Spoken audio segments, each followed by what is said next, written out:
Hello friends, welcome to Finance Career. Today I came up with one of the important video for all of you. Today I am going to discuss with you कि power grid, कोल India limited और airport का examination कब होने वाला है और आप इसका तैयारी कैसे कर सकते हो. So today I will going to discuss with you everything in this video. तो वीडियो को लाइक कर दीजिए और चैनल को सब्सक्राइब कर दीजिए. यही एक चैनल है जो कि आपके साथ हर एक इंफॉर्मेशन फाइनेंस से रिलेटेड सबसे पहले और सबसे एक्यूरेट बताता है. एक बात और मैं बता दूं आप लोगों को कि टेलीग्राम और व्हाट्सएप ग्रुप का दोनों का जो लिंक है वो इस वीडियो के डिस्क्रिप्शन बॉक्स में दिया हुआ है. तो आप व्हाट्सएप ग्रुप और टेलीग्राम ग्रुप दोनों ज्वाइन कर लीजिए. वहां से आपको हर एक जो PSUs है उसका इंफॉर्मेशन आपको मिलते रहेगा. तो चलिए पहले हम बात कर लेते हैं एयरपोर्ट अथॉरिटी ऑफ इंडिया में जो वैकेंसीज आया था सीनियर असिस्टेंट अकाउंट्स का, जिसमें कि एलिजिबिलिटी क्राइटेरिया रखा गया था बीकॉम. तो जो भी लोग बीकॉम किए हुए हैं तो उन लोगों के लिए काफ़ी अच्छा अपॉर्चुनिटी आप लोगों को देखने के लिए मिलता है एयरपोर्ट अथॉरिटी ऑफ इंडिया में.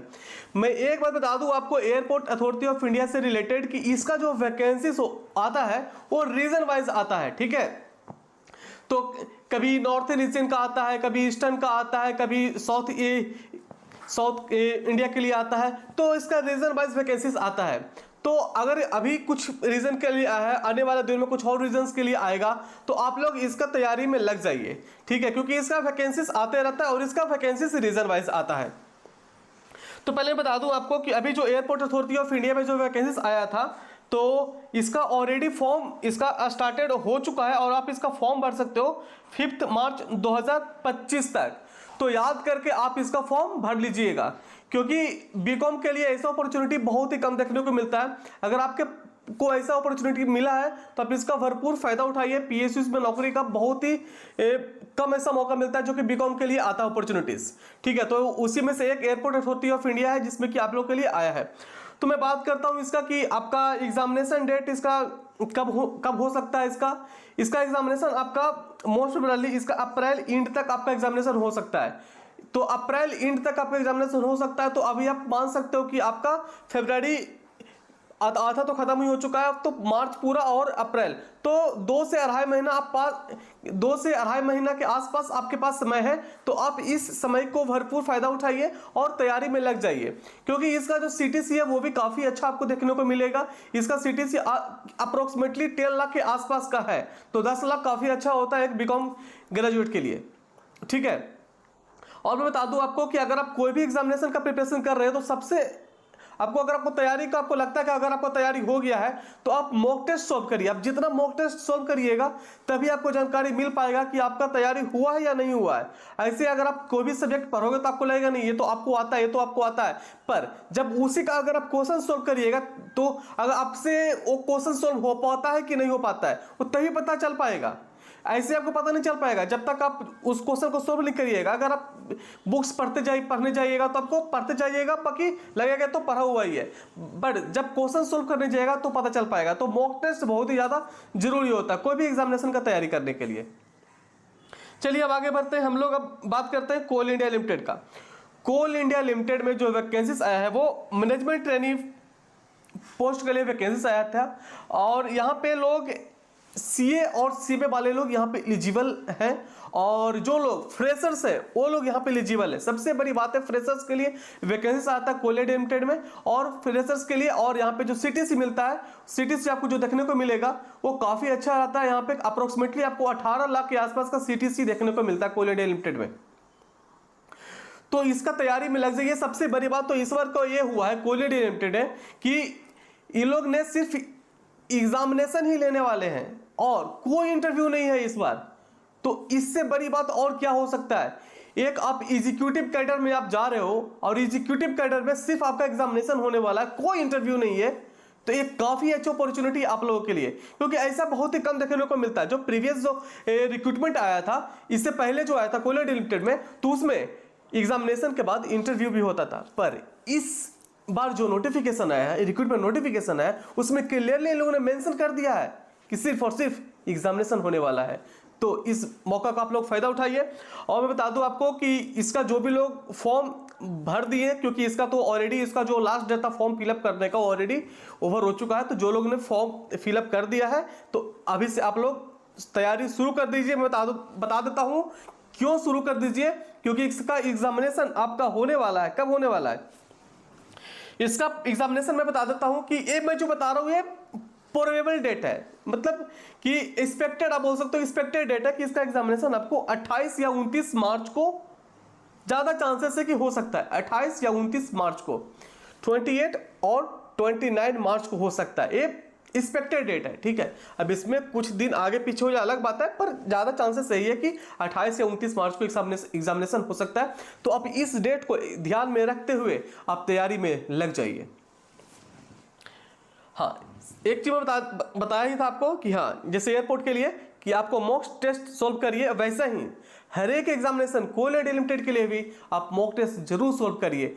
जब तक आप मॉक टेस्ट नहीं सॉल्व कर पाओगे तब तक आपको पता ही नहीं चल पाएगा क्या होता है एग्जामिनेशन में। जब बैठोगे आप कि आपके पास जैसे सीबीटी एग्जामिनेशन होता है तो आपके पास क्वेश्चन आते रहेगा, आप उसको आराम से सॉल्व करते जाइएगा। पर उस समय क्या होता है कि टाइम का दिक्कत हो जाता है कि आपको बाद में पता चलेगा इतना सारा क्वेश्चन बचा हुआ है और आपके पास समय ही नहीं मिला।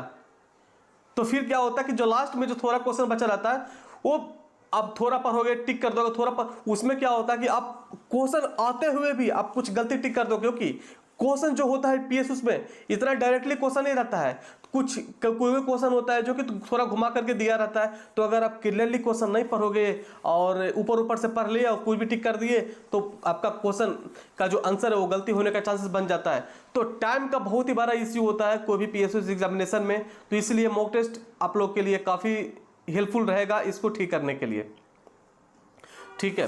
तो ये सब चीजें होता है।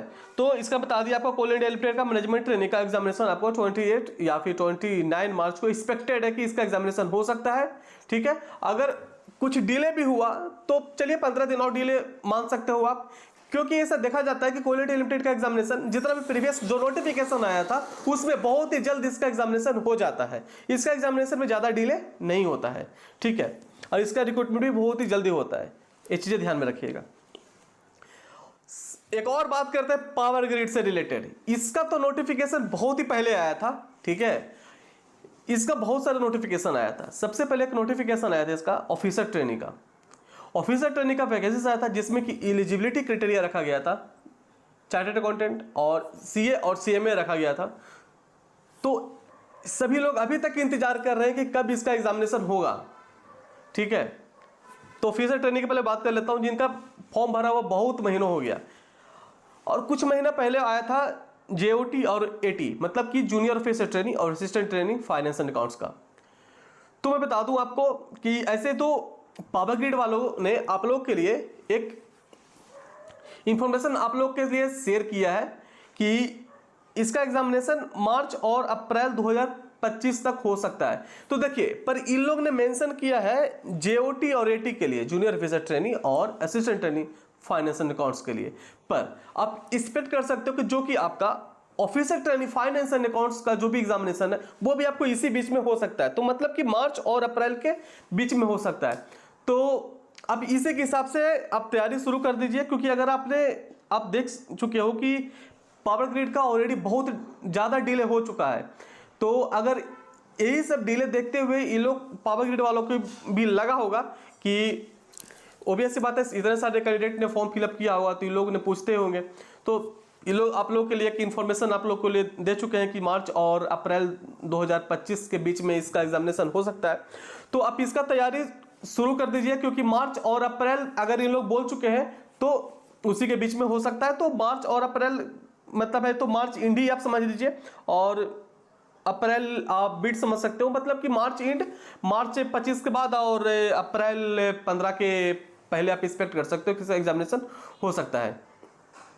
तो मैं आज का वीडियो बस इसलिए बनाया क्योंकि बहुत सारे लोगों को एक बहुत क्यूरी है कि एग्जामिनेशन कब होगा, और ताकि तैयारी शुरू कर दीजिए, ताकि आप तैयारी शुरू करिएगा।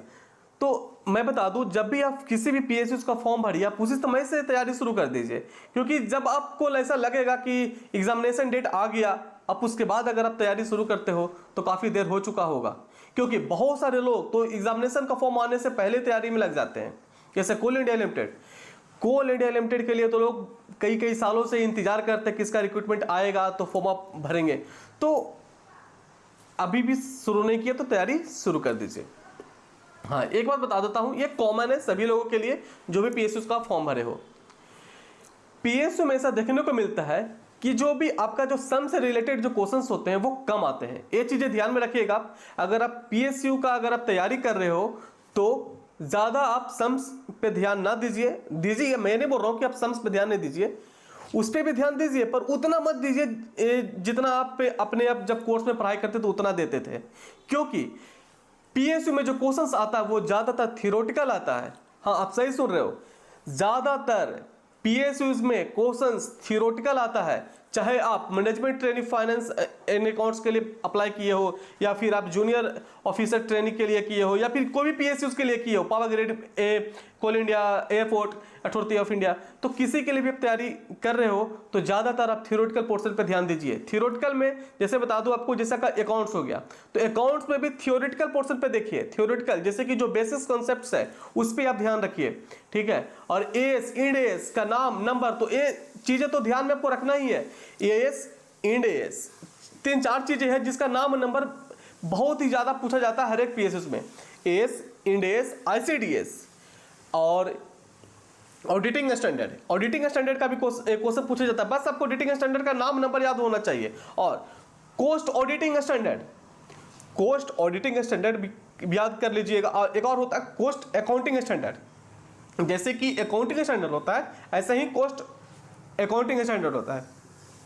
तो मैं बता दिया आपको, AS, Ind AS, cost accounting standard, cost auditing standard और आईसीडीएस, ये 5 चीजें जो है आपके एग्जामिनेशन में डायरेक्ट क्वेश्चन आता है इसका।